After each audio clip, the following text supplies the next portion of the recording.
Muy buenas tardes, queridos hermanos. Dios me le bendiga a cada uno de ustedes.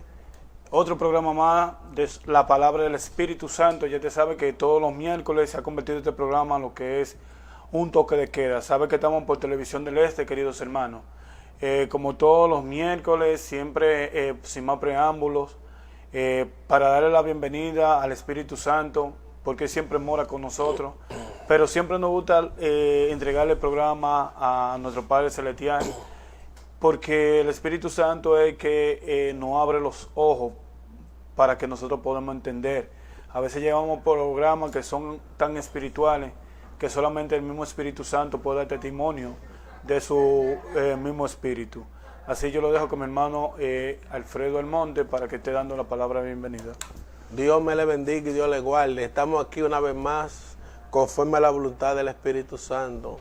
En esta hermosa tarde traemos un poderoso estudio de Mateo capítulo 24 en adelante, y así vamos a estar orando para que sea el Espíritu Santo de Dios dándonos el entendimiento para poder desarrollar. Padre, te damos la gloria y te damos la honra. Tuyo el dominio y tuyo el control, tuyo la majestad. Espíritu Santo de Dios, que sea usted abriendo el sentido, el conocimiento a cada persona que va a escuchar esta palabra, en el nombre poderoso de Jesús. Amén y amén. Así, queridos hermanos, tenemos lo que se llama una serie. Usted sabe que el programa de hoy tiene como tema el fin de los siglos. ¿Por qué el fin de los siglos, hermano? Dese cuenta que Mateo 25 es una historia de las 10 vírgenes que todo el mundo conoce. Dice que había 5 prudentes y que había 5 insensatas.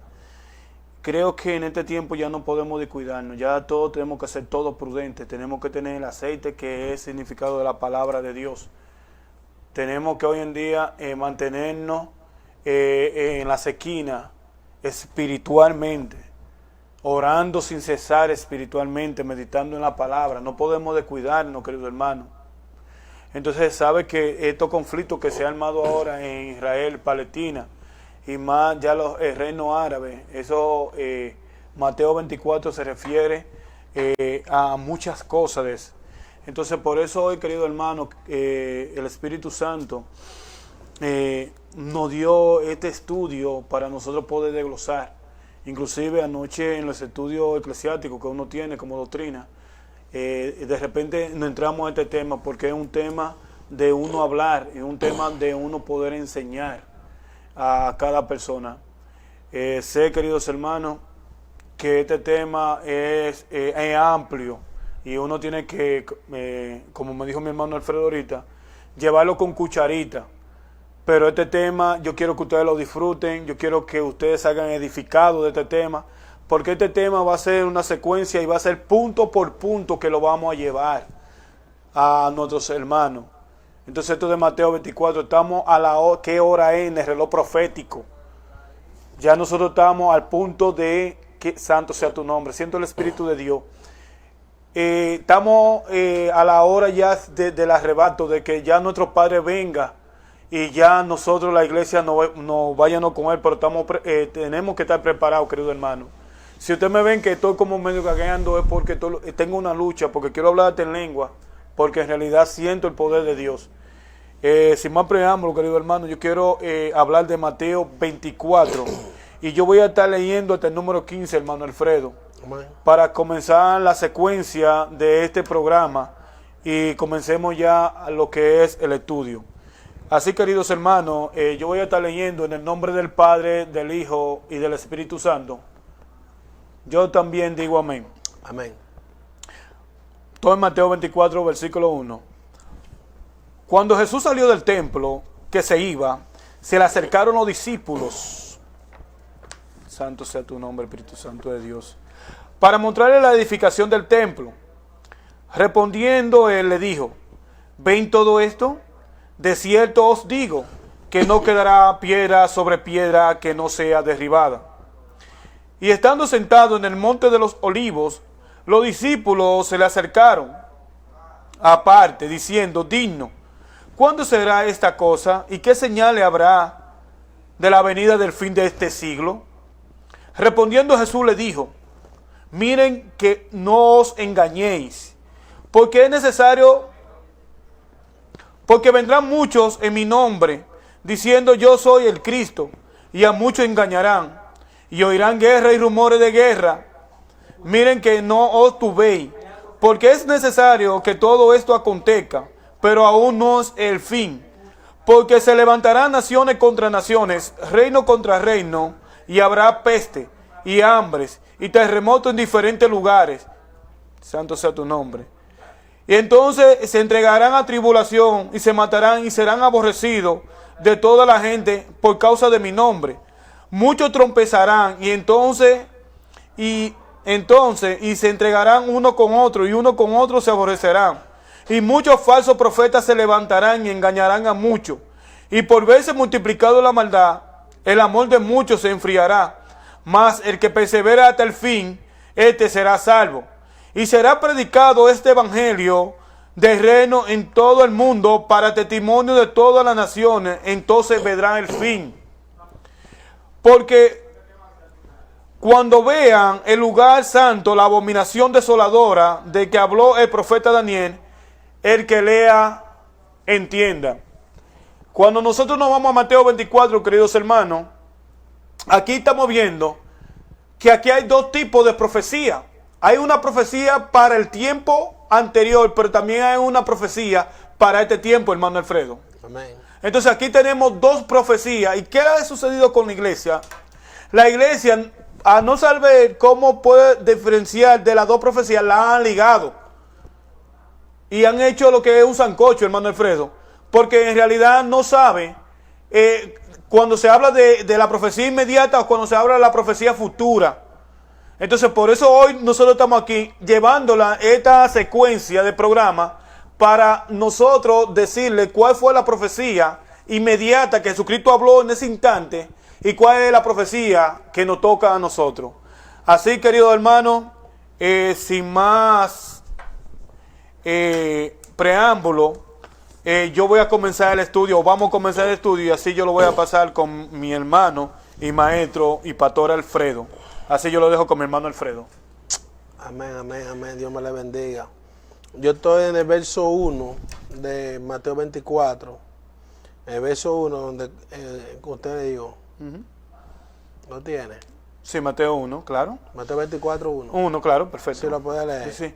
Y cuando Jesús salió del templo, que se iba, se acercaron sus discípulos para mostrarle la edificación del templo. Amén.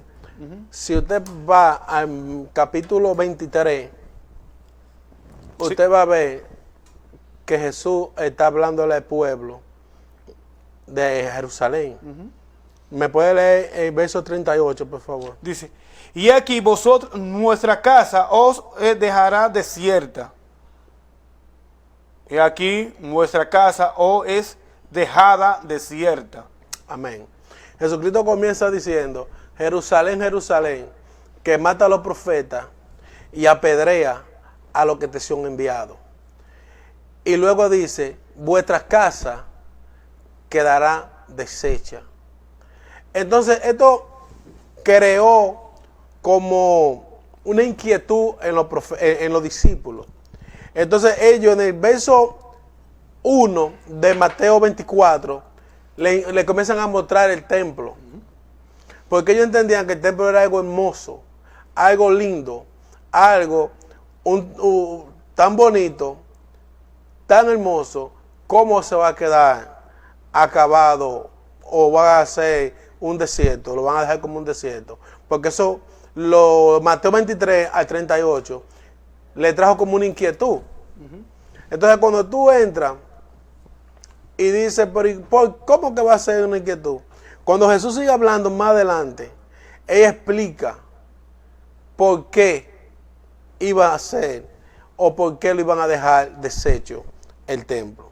Mira, el templo, cuando ellos comenzaron a fabricar el templo, en el lugar en que el templo lo hicieron, ese templo fue cachado en oro y David, que fue David que en el libro de Génesis capítulo 17, comenzó David a preparar el oro, la plata, para edificar el templo.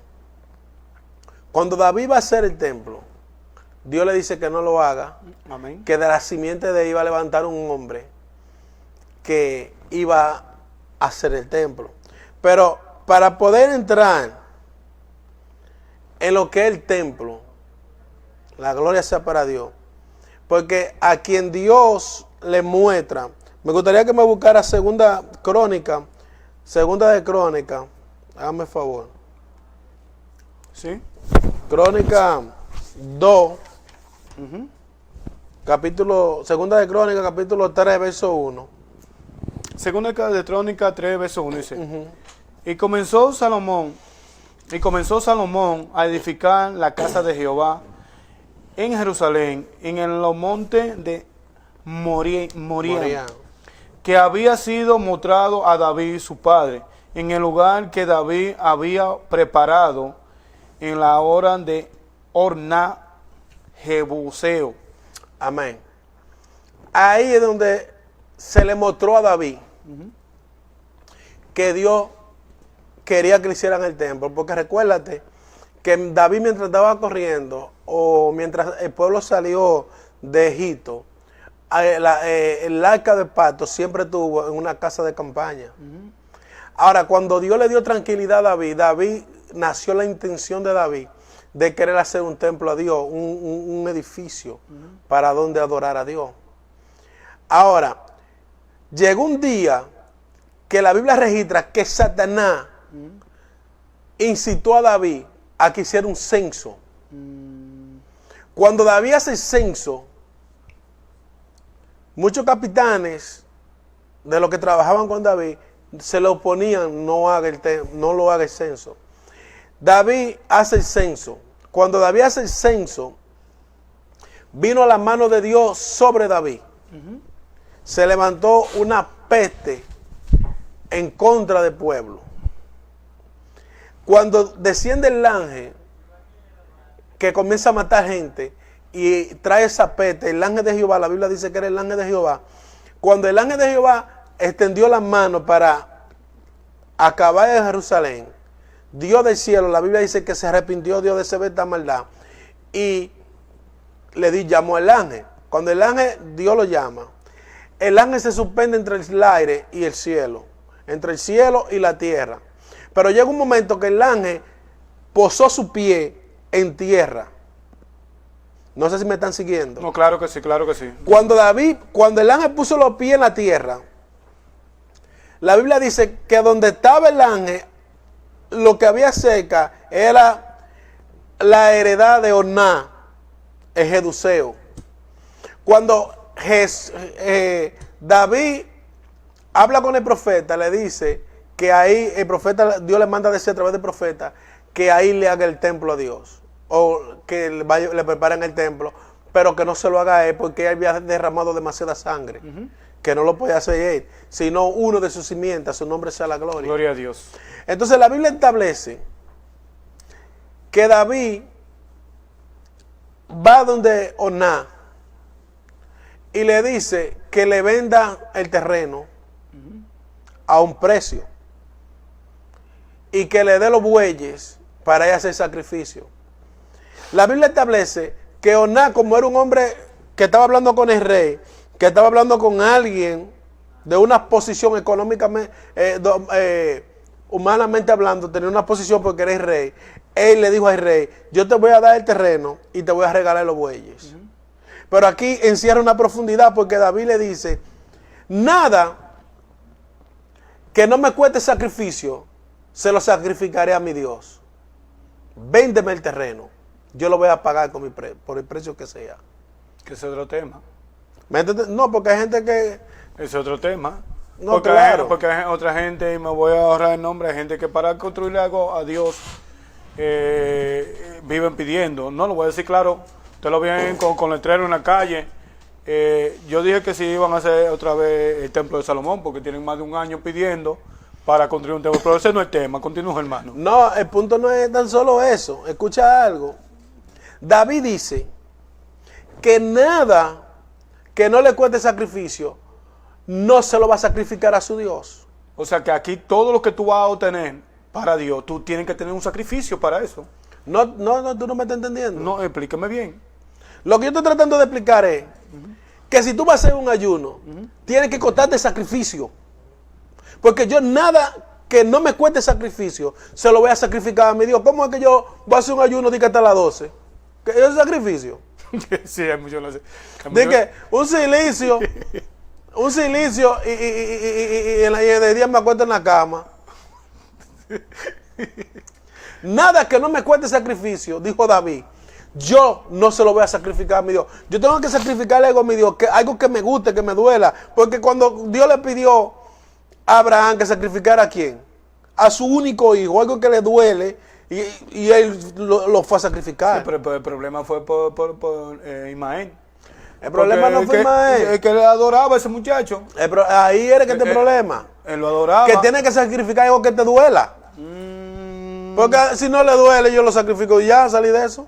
Pero es algo que a ti te guste, porque es que el pleito es la carne, es lo que a mí me gusta. Y ahí es que está el problema. Si no te gusta, tú lo entregas suave. No, porque hay gente que ayuna cuando no tienen cuarto. Eso no es ayuno. Sí, yo ayuno cuando no tiene, cuando tengo, ya yo ayuno. Pero el punto es este. Cuando David le dice al rey, a Aná, dame el terreno, que yo no voy a sacrificar nada a mi Dios, que no me cueste sacrificio. La Biblia dice que después que él tiene el terreno,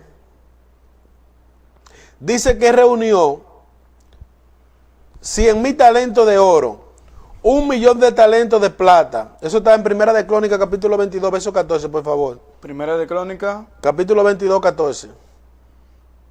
Y a ellos añadió 3,000 talentos de su oro y 7,000 de plata de su fortuna. Primera de Crónicas, 22, 14, lo puede estar leyendo. Ajá. He aquí, yo con grandes esfuerzos he preparado para la casa de Jehová 100,000 talentos de oro y 1,000 talentos de plata, bronce, hierro, sin medida, porque es muchos. Asimismo ha preparado madera y piedra, a la cual tú añadirás. 15, también lo leo. Sí. Tú tienes conmigo muchos obreros, canteros, albañiles, carpinteros, y todo hombre experto en todas obras. Amén. Esa obra duró 7 años y 6 meses. La construcción esa construcción de ese templo, que es Primera de Reyes, capítulo 6, verso 1. Lo puede estar leyendo. Salomón, después que ya Salomón era un hombre, comenzó a hacer el templo, el cual Dios le dijo que a David que hiciera. Hay una genealogía ahí. Primera de Reyes, capítulo 6. Primera de Reyes 6. Sí. Verso 1. Ok. Y dice, y el año 40, el año 400, después que los hijos de Israel salieron de Egipto, el cuarto año del primer del reino de Salomón sobre Israel, en el mes de Zi, que es el mes segundo, comenzaron a edificar la casa de Jehová. Amén. Ahí él comienza a hacer el templo. Dice que duró 7 años y 6 meses para terminar el templo. Cuando él va a sacrificar el templo, o cuando él va a entregar el templo a Dios, él sacrificó muchísimos animales y cayó una gloria tan extensa de parte de Dios que los sacerdotes no podían administrar en ese templo. Dice, este templo fue comenzado bajo el reinado. O sea, este templo que David, que Salomón hizo, cuando Salomón lo hace, el pueblo peca contra Dios. Cuando el pueblo peca, la Biblia establece que Dios mandó a Nabucodonosor y Nabuzaraya y cogieron el templo y lo desbarataron. Ese templo fue cachado en oro. Se hicieron unos querubines. Por eso hay gente que que te dicen que cuando vieron a Satanás, Satanás era grande. Porque los querubines tenían una estatura alta, grande. Y cuando el rey manda desbaratar el templo de Salomón, lo desbaratan y se llevan el utensilio a Babilonia. Por eso cuando tú estás leyendo el libro de capítulo 9, capítulo 3 de Daniel, aparece que el hijo de Nabucodonosor mandó a buscar los vasos santos del templo, porque todos los utensilios que había en ese templo se habían sido llevados a Babilonia. Por eso estaban allá. A su nombre sea la gloria. Gloria a Dios. Entonces, ellos desbarataron el templo. Cuando desbaratan el templo, se lo llevan a Babilonia. Luego, cuando el pueblo sale del cautiverio de Babilonia, se encuentra en el libro de Nehemías que ellos reconstruyen el templo. Cuando ellos vuelven y reconstruyen el templo, la Biblia establece que el templo fue nuevamente desbaratado. Ahora el templo lo comienza a edificar Herodes Grande. Reconstruye el templo con la misma esplendor y la misma majestuosa, gloriosa que tenía el primero. Dice, este templo fue comenzado bajo el reinado de Herodes Grande en el año 20 antes de Cristo. Eso está en Mateo 2:1. Y continuaba bajo construcción cuando los romanos lo destruyeron en el 70. Habían pasado 50 y pico de años y el templo no lo habían terminado. Por eso fue que un día Jesucristo estaba hablando con los discípulos, con el pueblo, y la Biblia dice que Jesucristo les dijo, destruyan el templo y a los 3 días lo voy a reconstruir. Y el pueblo se turbó y dijo, pero si no lo han terminado en 50 años, ¿cómo él lo va a levantar en 3 días? El pueblo, la gente no entendieron qué era que Jesús estaba hablando. Jesús estaba hablando del templo de su cuerpo. Por eso ellos no pudieron entender. No, y ahí fue que comenzó el problema, hermano, también. Porque cuando él dijo eso, dice, vean acá, pero este templo que 7 años no se ha construido y ahora una gente viene a tumbarlo de la noche a la mañana. Amén. Pero el punto es que el templo a los 50 años y todavía no lo habían terminado. Y dice, en la época del ministerio de Jesús, el templo era una de las estructuras más impresionantes del mundo, hecho de bloque macizo de piedra adornada con ornamento de oro. O sea, tenía encachado en oro.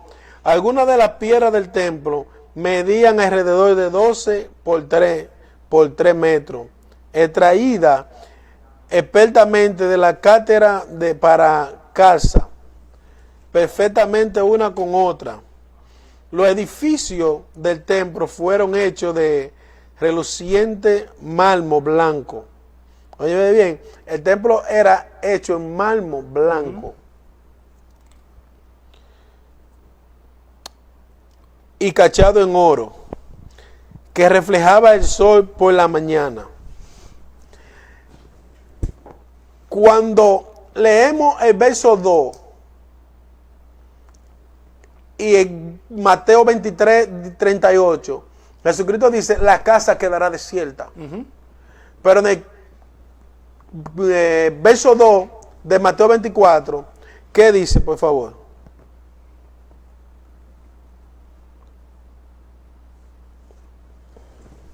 Dice así, Mateo 2 dice, 2. Respondiendo él le dijo, ven todo esto de cierto os digo, que no quedará piedra sobre piedra que no sea derribada. Entonces aquí Jesús está diciendo que no va a quedar piedra sobre piedra. Dice que cuando el general Tito, en el 70, después de Cristo, el general Tito mandó a que se levantaran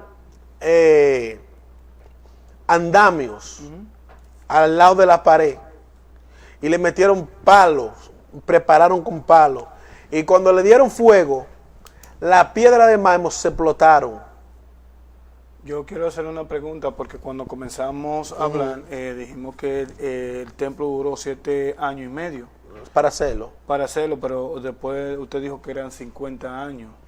Sí, pero recuérdate que cuando David... O sea, cuando lo hicieron por primera vez, o sea, cuando lo hicieron por primera vez, duraron 7 años y 6 meses. 6 meses. Y 6 meses. Ahora, la segunda vez, La segunda vez, no me recuerdo qué tiempo fue, pero no duró tanto porque fue más pequeño.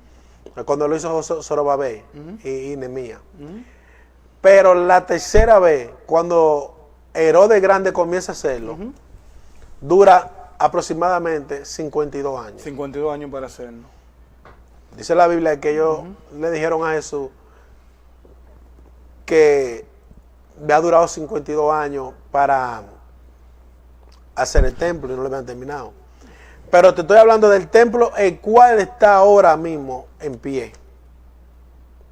Porque hay una profecía que ese templo tiene que ser desbaratado y nuevamente reconstruido, porque según el libro de Tesalonicenses, ahí es que se va a sentar el anticristo. Ay. Porque ahí estamos, señores. Ustedes ven que nosotros comenzamos, le dije que es una secuencia de este programa para uno explicarle Mateo 24. Porque yo sé que esto se va a poner bueno. Siga explicando, mi hermano. Entonces, el templo, el general Tito le dio fuego a la ciudad. Entró a Jerusalén, sitió la ciudad. Cuando sitió la ciudad, que entró a Jerusalén, le puso andamios al templo. Y la gran parte del templo le dio fuego. Entonces ahí se cumple el verso 2 de lo que Jesús había dicho. 70 años después. 50. Sí, 50 años después, o 70 años después. En el 70 después de Cristo, el general Tito desbarató el templo. Nada más lo que le quedó fue lo que Israel tiene actualmente, es el muro de la lamentación. Sí, el muro de la lamentación. Entonces, cuando... Ay, Dios mío. Continúe, ministro, continúe. La Biblia dice que ese lugar lo compró David. A Orná le compró el lugar. Ahora, los musulmanes actualmente tienen el templo que se llama la Mequita. Ese fue el templo que Salomón, ahí mismo fue que el ángel puso los pies. Ahí mismo fue que Zorobabel hizo el templo y Nehemías, que hicieron el templo ahí. Ahí mismo fue que Nerón hizo el templo. El pueblo de Israel duró 120 años cautivo por los musulmanes. Y cuando la ONU dividió la tierra, el templo le quedó a los musulmanes. Por eso actualmente Israel no tiene el templo, nada más lo que tiene el muro de lamentación. Ay. Entonces, ahora mismo, Israel no tiene ese templo. ¿Quién tiene ese templo? Porque los musulmanes dicen que ese terreno le pertenece a ellos. ¿Por qué? Porque el pueblo de Israel estaba cautivo en su poder, o el terreno estaba en su poder. Ahora, la Biblia establece que el terreno lo había comprado David, que el terreno le pertenece al pueblo de Israel. Y por eso es uno de los motivos por el cual esa gente a la actualidad se están matando. Y es duro, hermano, porque si ese muro de lamentaciones cae, ya sabes que ya el anticristo está en camino, o sea, ya para plantarse. Y vemos ya esa guerra entre Palestina e Israel y más pueblos árabes uniéndose, y Estados Unidos y Rusia. Y la palabra en mismo Mateo 24 dice que nosotros tenemos que aprender la higuera, que cuando echa sus frutos y su hoja es porque el verano está cerca. Y yo le voy a decir algo, cristiano y no cristiano, el fin está cerca. Tenemos que sumergirnos más en la palabra, volver al diseño original, porque si no movemos el diseño original, entonces no podemos quedarse, hermano. Y esto es real. Hay muchos cristianos que no creen, solamente dicen, no, ellos confiesan, Cristo mismo lo dijo, que nada más confiesa con su boca, pero de corazón está lejos. Y esto es creer, hermano. Tenemos que comenzar a creer. Así, queridos hermanos, poderoso programa. el fin de los siglos. Vamos a tener varios programas explicando ya lo que es Mateo 24 para que la iglesia estemos buscando exhaustivamente a nuestro Padre y que le prediquemos a tiempo y fuera de tiempo para uno hacer el trabajo que vino aquí a esta tierra. Porque no tanto es uno salvarse, sino también predicarle la palabra. La palabra dice, hermano Alfredo, que nosotros debemos empujar a entrarlo. Nosotros tenemos que predicar la palabra y hoy en día la palabra no se está predicando. Hoy en día lo que estamos es discutiendo uno con otro y uno con otro matándonos y tiene la gente confundida. Así, queridos hermanos, ya te sabe que estamos por Televisión del Este, canal 49 ya por cable activa, CEPEN, y ya sabe que estamos por Facebook y también estamos en YouTube. Ya te sabe, nos puede encontrar como Palabra del Espíritu Santo. Así, querido hermano, yo sé que es un programa muy edificativo. Así yo lo voy a dejar con la cápsula Palabra de Vida con mi hermano Noel Cruz de Oregon. Mi hermano Noel Cruz siempre está pendiente, como también nuestra hermana Raquel Morillo, y son parte de nuestro staff. Y primero le doy la gracia a Dios y después le doy la gracia a ellos por apoyarnos desde un principio y pertenecer a este ministerio que Dios ha puesto en nuestra mano. Y gracias y le doy a cada uno de ellos. Y también le doy gracias a Dios porque ya somos casi 3,000 en YouTube y ya somos casi 14,000 personas por Facebook. Y seguimos creciendo. Así que así yo lo dejo con la cápsula de Noel Cruz. Hola, que Dios te bendiga y te deseo lo mejor. Como siempre, compartiendo la palabra del Señor a esta hora del día. Mi nombre es Noel Cruz y estamos en Palabras de Vida. El día de hoy te quiero compartir esto que me llama mucho la atención, de que hoy siempre el mundo ha tratado en la actualidad de poder dividirnos. Cada vez, siempre el ser humano ha tratado la forma de irse por sus propios caminos. Dios dice en su palabra que hay caminos que al hombre le parece que son caminos de bien, pero su final son caminos de muerte. Es por eso que Dios siempre nos recomienda de que nos acerquemos a Él. Buscar a Dios mientras pueda ser hallado, llamarle mientras tanto Él esté cercano. Pero los seres humanos siempre se ha tratado la forma de poder dividirse. Vino el tiempo del COVID, se dividió los que estaban vacunados y los que no estaban vacunados. Ahora hay conflictos. Uno se inició entre Rusia y Ucrania. Unos estaban a favor de Rusia, otros estaban a favor de Ucrania. Hoy ha comenzado otro nuevo conflicto, que si nos damos cuenta, está Israel y Palestina, que unos están a favor de Israel, otros están a favor de Palestina. La verdad, siempre el mundo está en dos bandos. Pero ¿sabe algo? Hay un solo cuerpo, hay un solo lugar donde todos somos iguales. ¿Sabe dónde es? En el reino de Dios, donde no hay división, porque Dios lo que trae es unidad. Dios, cuando vino por medio de nuestro Señor Jesucristo, Él dijo: yo vine a buscar lo que se había perdido. Yo vine a sanar a los enfermos. Por eso Él vino a traer un mensaje de esperanza, un mensaje diferente al que el ser humano pueda ofrecer. Hablando Jesucristo de la paz, dijo: mi paz os dejo, mi paz os doy, no como el mundo la da. Dios da una paz muy diferente a la que nosotros podamos expresar. Por eso el día de hoy nos damos cuenta que nosotros, basados en los rudimentos o los fundamentos que tiene el mundo, nosotros estamos divididos en dos bandos. Pero en Dios no hay ni malo ni bueno, ni derecha e izquierda. Todos somos uno en Dios. Es por eso que debemos de entender esto, que Dios nos escogió para este tiempo, para que nosotros estemos unidos y estemos clamando unos por otros y le estemos diciendo a la gente: mira, aunque tú estés de este lado, Dios lo que quiere hacer un pueblo que le glorifique, porque muy pronto Él viene por su pueblo. Él viene a buscar a aquellos que se han guardado y a aquellos que han negado sus propios deseos por poder agradar a Dios. ¿Qué es lo que te quiero enseñar el día de hoy? Que nuestros pensamientos no nos alejen del Señor, porque hoy la gente ya no quiere nada con el Señor. Muchos se pueden preguntar: pero ¿dónde está Dios? Mira, tantas enfermedades, tantas catástrofes, tantas cosas que están pasando alrededor del mundo. ¿Y dónde se encuentra Dios? Dios se encuentra en todo lugar, pero especialmente Dios quiere habitar en nuestros corazones. Pero el ser humano no quiere dejar que Dios gobierne su vida. El ser humano quiere hacer sus propias voluntades, sus propios deseos, sus propias decisiones. Dios es tan respetuoso que dicen en el libro de Apocalipsis que Él está tocando la puerta y si alguien le abre, Él va a entrar y va a cenar con Él. El detalle está que nosotros tenemos la solución a nuestro problema, pero no nos queremos acercar al Señor. Por eso Deuteronomio se habla y dice que delante de ti he puesto la tierra por testigo. El cielo y la tierra pongo por testigo que he puesto por delante de ti, dice Dios. Lo que es la bendición y la maldición, la vida y la muerte.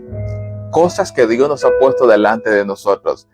La bendición y la maldición, la vida y la muerte. Y Dios todavía dice, te aconsejo que escojas la bendición y la vida para que te vaya a ti y a toda tu descendencia. Dios siempre ha querido el bien para la humanidad, pero el ser humano lo que ha hecho es alejarse del Señor. ¿Qué es lo que tú tienes que hacer el día de hoy? Reconciliarte con el Señor, buscar nuevamente aquel sentir de estar de la presencia del Señor, de poder anhelar y poder sentir aquellos momentos que a lo mejor pasabas en la iglesia leyendo la palabra del Señor. Cuando escuchabas alabanzas, tu corazón se llenaba de alegría. Regresa a tu primer amor, regresa a tu primer encuentro, porque Dios te está esperando. No somos un pueblo dividido, somos uno en nuestro Señor Jesucristo. Y es por eso que eso te quiero enseñar el día de hoy, que regresemos al lugar donde nos tratan bien, donde nos valoran y sobre todo nos aman tal y como nosotros somos. Dios está cambiando nuestra vida, Dios está transformando nuestro ser y es por eso que Él está trabajando diariamente en nuestra vida.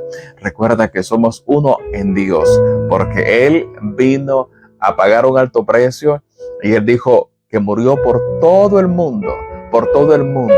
Todo aquel que se acerca, Dios le recibe, le restaura y ahora le llama un hijo del Señor, porque todos aquellos que creen en su nombre son llamados hijos del Señor. Hoy, esa es la invitación que te hago. No estés peleando por diferentes circunstancias o pensamientos. Mejor acércate al Señor, porque hoy somos uno en nuestro Señor Jesucristo. Que Dios te bendiga. Ese es el mensaje que traigo para ti el día de hoy. Busquemos al Señor mientras pueda ser hallado. Llamémosle en tanto Él está cercano. Maranata, Cristo viene pronto por su pueblo. Te bendigo en el nombre de Jesucristo.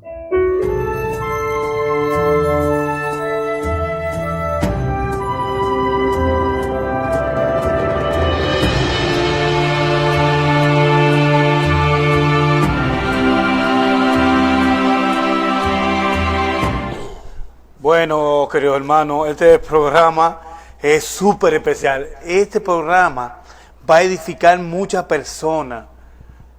Sabe que estamos al fin de este siglo y tenemos que cada día seguir estudiando las palabras, querido hermano. Así que estamos por Televisión del Este, Canal 49, querido hermano. Ya te sabes que tenemos una secuencia de lo que es Mateo 24. La profecía que hay, que el hermano Alfredo terminó a hablar ya de Mateo 24, 1 y 2, que es el templo, que era una profecía para ese tiempo, que ya fue destruido. El templo, ya 70 años después de Cristo, el templo fue destruido, y mi hermano Alfredo terminó de decir que le pusieron madera y que las piedras caían, se reventaban, ¿verdad, mi hermano Alfredo? Sí. Se reventaban, o sea que esa profecía era para ese tiempo. Y esa profecía se cumplió. Pero yo voy a seguir leyendo Mateo 24 para que ustedes vean que nosotros estamos a qué hora es de reloj profético. La venida del Hijo del Hombre está cerca, querido hermano. Amén. Nos vamos. Pero tenemos que predicar este evangelio a tiempo y fuera de tiempo, porque todavía hay muchas personas que tienen que salvarse. Entonces nosotros tenemos que hacer lo que dijo Mateo 28, que dice ir a predicar este evangelio por todas las naciones, bautizándonos en el nombre del Padre, del Hijo y del Espíritu Santo, hermano. Amén. Así que yo voy a seguir leyendo Mateo 24. Ahora teníamos el 2, el 1 y el 2, y ahora comenzamos con el 3, para que nuestro hermano Alfredo siga siendo guiado por el Espíritu Santo y que él siga explicando esta profecía de estos tiempos. Dice Mateo 24:3. Y entonces, sentado en el monte de los olivos, los discípulos se le acercaron aparte, diciendo, dinos, ¿cuándo será esta cosa y qué señales habrá de tu venida y del fin de este siglo? Amén. Respondiendo Jesús le dijo, miren que no os engañéis, porque vendrán muchos en mi nombre, diciendo yo soy el Cristo, y a muchos engañarán. Así, querido hermano, quiero que siga explicando y quiero que siga guiando a este pueblo, hermano. Amén. Con la ayuda de Dios. En el verso 3, ellos tienen una inquietud. Y dice que estaban sentados frente al monte de los olivos. Y le hacen una pregunta. Y le dice que cuál será la señal. ¿Cuál es la señal de que estamos en el fin del siglo? Y estando sentados en el monte de los olivos, los discípulos se acercaron y le dijeron, diciendo, dinos cuándo será estas cosas y qué señal habrá. ¿Cuáles son las señales de que estamos en el último tiempo? ¿Cuál es la señal de que Jesús está a la puerta? En el verso 4, él le contesta y le dice, respondiendo Jesús, le dijo, mirad que nadie os engañéis. Que nadie os engañe. Porque van a venir muchos diciendo que yo soy el Cristo. Entonces, una de las armas que Satanás usa es confundir al pueblo.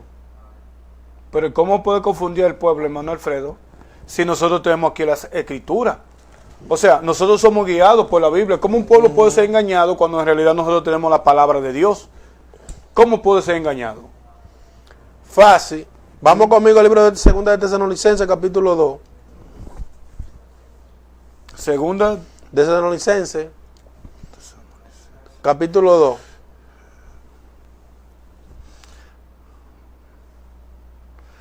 Ok, Segunda de Tesalonicenses, capítulo 2. Verso 1. Ok.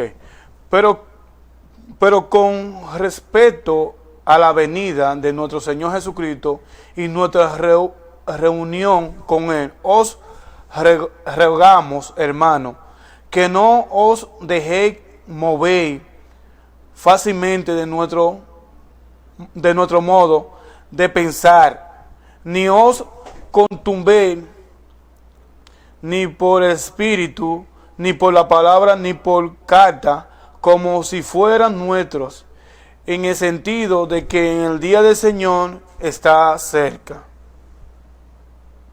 No sé si entendieron o si quieren que lo lea de nuevo. ¿Hasta qué verso te leí? El 2.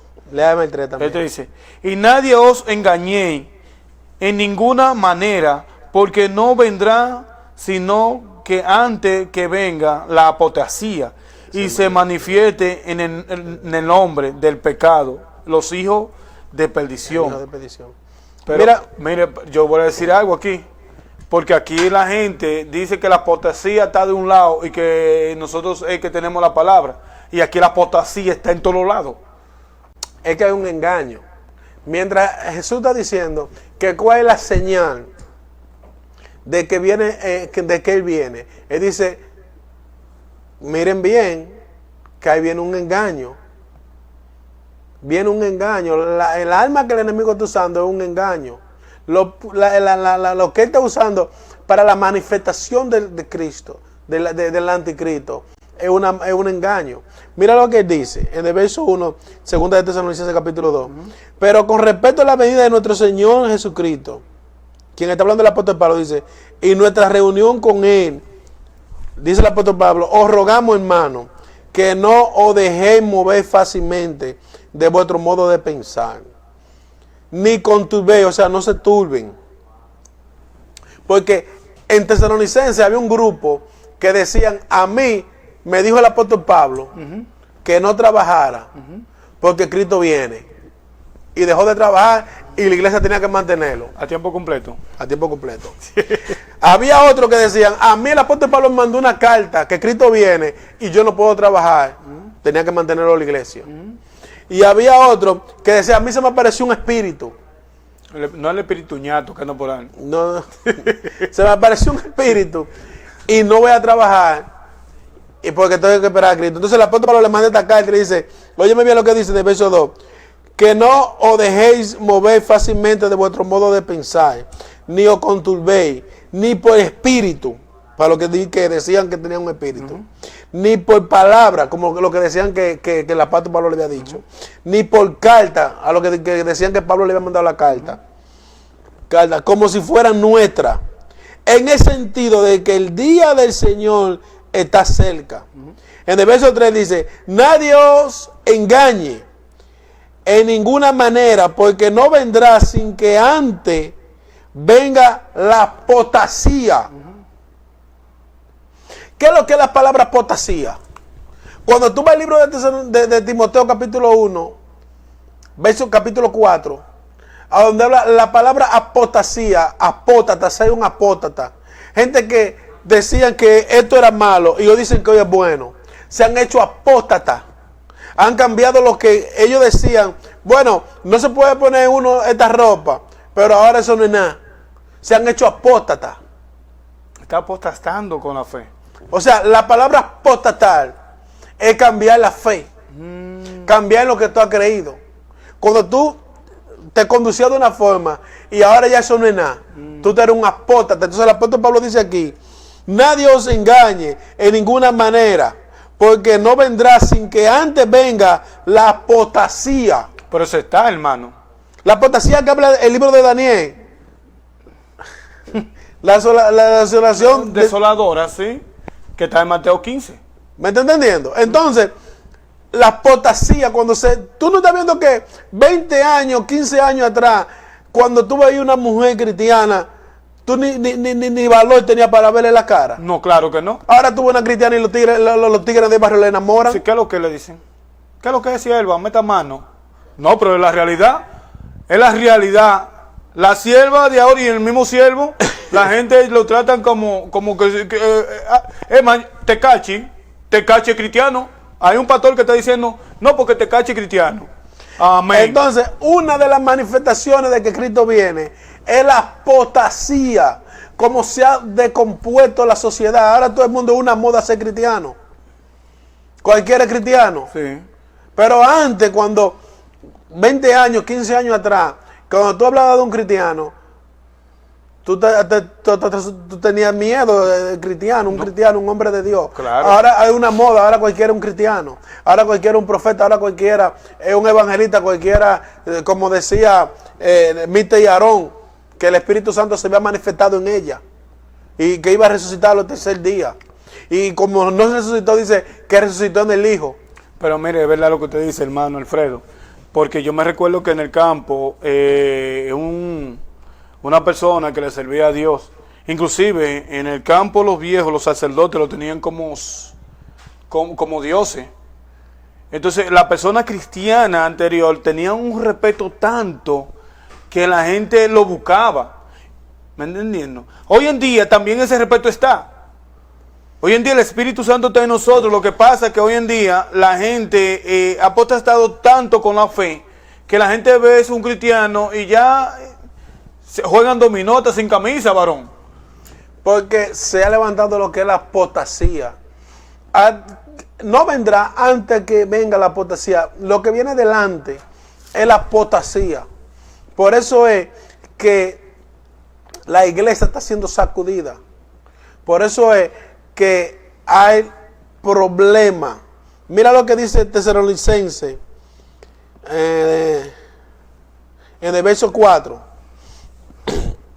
Dice, ¿lo tiene? Sí, lo puede leer. 2:4. Sí, lo puede leer. Dice, y cuál se opone y se levanta contra todo lo que hacen llamado de Dios, o es objeto de culto, tanto que se sientan en el templo de Dios como Dios, haciendo pasar por Dios. ¿El templo de cuál estaban hablando ahorita? Hay dos templos, hay uno el que Cristo habló y el templo que derrumbaron. ¿Cuál es el que Cristo habló? El templo de el templo de la Miquita. Okay. Primer templo. Traté de explicarlo lo más suave posible para que me pudieran entender. Ajá. El primer templo, Salomón lo hizo. En Nabucodonosor lo desbarató. y se llevó el utensilio y se lo llevó a Babilonia.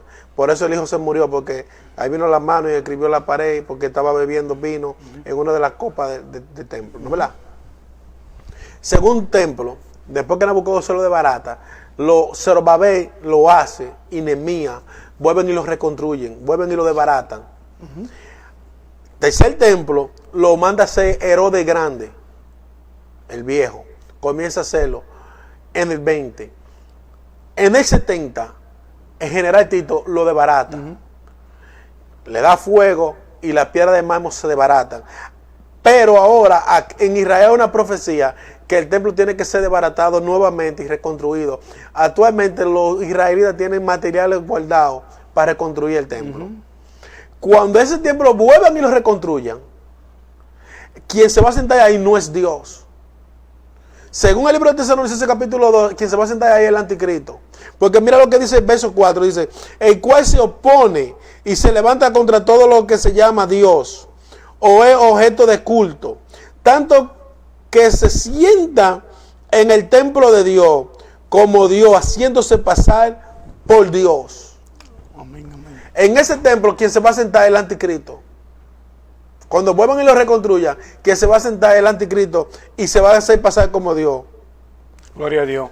Así que bendecido sea el nombre de Jesús. Sí, querido hermano, ya te saben, el tema del programa de hoy es el fin del siglo. Tenemos lo que es una secuencia de Mateo 24. Estamos explicando de la profecía del templo, para ya la otra semana ya comenzar por qué Palestina e Israel están en pleito, y los pueblos árabes, hermano. ¿Y qué tenemos? Así yo lo voy a dejar con la cápsula de Raquel Morillo. Querido hermano, usted sabe que el tiempo apremia. Así yo lo dejo con mi hermana Raquel Morillo. Muy buenas tardes, Dios le bendiga y Dios le guarde. Hoy, como cada miércoles, por su programa Palabra del Espíritu Santo, que está siendo conducido por nuestro hermano Adriano y nuestro hermano Alfredo, vamos a estar hablando, gloria al Señor, aleluya, bendito sea el nombre de Jesús, de un tema que está afectando mucho lo que se llama la formación y la integridad de la familia. Cuando nosotros hablamos del hogar, de la familia, oh gloria al Señor, podemos entender, bendito sea el que vive por siempre, que es desde el principio de la creación del mundo, el Señor, alabado sea el nombre de Jesús, fue el creador y el que fundamentó la familia para que el hogar tuviera, gloria al Señor, una formación y que el mismo Dios sea el que lo guíe, alabado sea el que vive por siempre. La Biblia nos relata, gloria al Señor, de muchas familias que tuvieron triunfo, gloria al Señor, porque se dejaron guiar por el Espíritu Santo de Dios, pero también habla de familias, gloria al Señor, que fallaron a Dios, que vivieron una vida desagradable delante de la presencia del Señor, donde no se dejaban guiar, gloria al Señor, pero que el mismo Dios le daba una y otra oportunidad y ellos no aprovecharon, gloria al Señor, la oportunidad. Vemos que en la familia de Jacob, gloria al Señor, allí hubo una bendición grande donde los hijos de Jacob, gloria al Señor, aleluya, y su esposa Raquel, bendito sea el que vive por siempre, santo es el Señor, tuvieron una bendición donde podía seguir, gloria al Señor, y donde se veía una evidencia que la bendición seguía de generación en generación. Vemos que la promesa que fue hecha para con José, aún él enfrentando dificultades, problemas, gloria al Señor, persecución, escasez, hambre, gloria a Dios, él pudo alcanzar y pudo lograr, gloria al Señor, lo que se llama, gloria al Señor, la meta, la promesa del Señor. Pero también vemos, gloria al Señor, que en la familia de Isaí, gloria al Señor, allí donde fue cogido el rey David, había también otra bendición, gloria al Señor, que fue que el Señor veía y conocía quién era David, gloria al Señor, aleluya. Dice que le presentaron los demás, gloria a Dios, y que el Señor le dijo al profeta, No lo busques por la apariencia, no te fijes de cómo ellos son, sino lo que hay dentro de ellos y lo que ellos están viviendo y lo que están manifestando. Pero Señor, muchas veces nosotros elegimos uno de nuestros hijos porque vemos las cualidades, pero realmente el Señor quiere que nosotros veamos lo que hay dentro de ellos. ¿Qué le digo con esto? Enseñe a sus hijos, yo también a lo mío, cuáles son los principios y los mandamientos del Señor, cómo nosotros debemos vivir en la presencia del Señor, qué debemos hacer, cuál es la promesa que Dios quiere, gloria al Señor, que nosotros sigamos hasta la meta, alabado sea el nombre de Jesús, hasta la jornada final, gloria a Dios, hasta que toque la trompeta, hasta que Cristo venga, que nosotros, gloria al Señor, debemos ministrar cada día, pero también debemos dar entrada a esos amigos y esa familia que nos escuchan y que nos siguen cada miércoles, deben dar entrada al Espíritu Santo de Dios a su casa, pero también deben abrir su corazón y recibir a Cristo. Dice que la santidad conviene a nuestra casa porque ahí es donde el Señor se manifiesta, pero también debemos escudriñar la palabra del Señor porque ahí os parece que está la salvación y la vida eterna.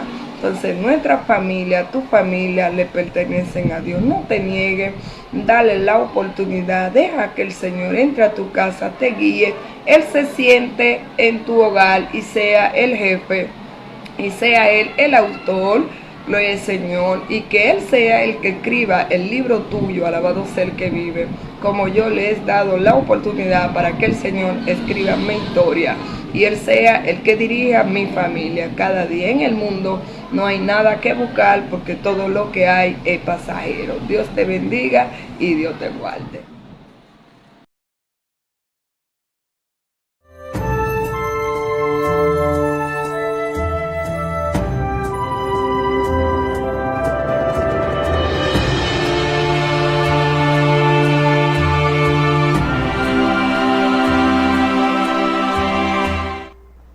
Así, querido hermano, ya te saben, el tiempo apremia. Así yo paso enseguida con mi hermano Alfredo para que le sigas explicando y así se esté también despidiendo, querido hermano, para el próximo miércoles continuar. Amén. Quería terminar con el 5 y el 6 para terminar y concluir ahí. Mira lo que dice. No acordar que cuando yo estaba todavía con vosotros os decía esto. En el verso 6 dice, y ahora vosotros sabéis lo que lo detiene, a fin de que a su venida,